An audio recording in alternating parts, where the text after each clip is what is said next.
This is falciform ligament.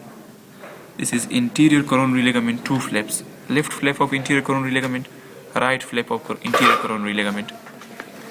On the back side, these are the posterior coronary ligament. This is the left flap of the posterior coronary ligament. This is the right flap of posterior coronary ligament. The site where the interior and posterior coronary ligament they reach each other. At this portion, this is called right triangular ligament, and on this side, this is left triangular ligament. Now reflecting this liver to this side, here we see these structures. This is porta hepatis, in which different structures entering into the liver and leave the liver. This is inferior vena cava, and this is gall bladder. Now inferior vena cava and gall bladder, it divide the liver into different lobes. This is right lobe to the right side of the gall bladder and inferior vena cava, and this is the left lobe, this one, which is continuous with falciform ligament. This one, this is ligamentum teres.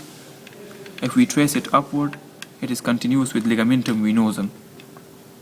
Now in between the ligamentum venosum and inferior vena cava, this part of the liver is called caudate lobe, and in between the fossa of gallbladder and the ligamentum teres, this part is called quadrate lobe of the liver.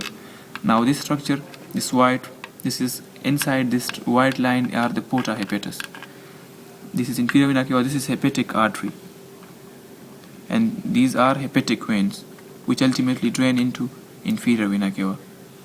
Now this green is this green up to this part is cystic duct.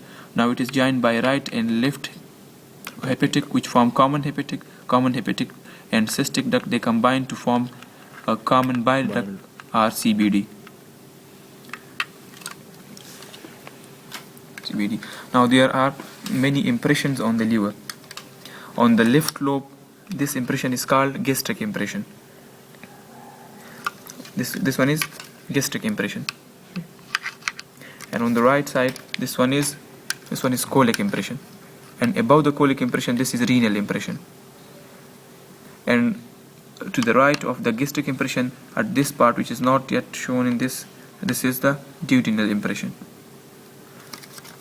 Now on this surface, where the two flaps of the coronary ligament they are separated from each other, and at the place where these two fuse, posterior and anterior coronary ligament, this area is called bare area of the liver.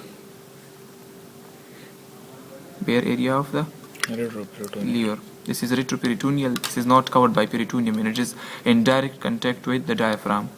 Now in this model it is not shown, but here is a part of liver. This part, it has a cardiac impression.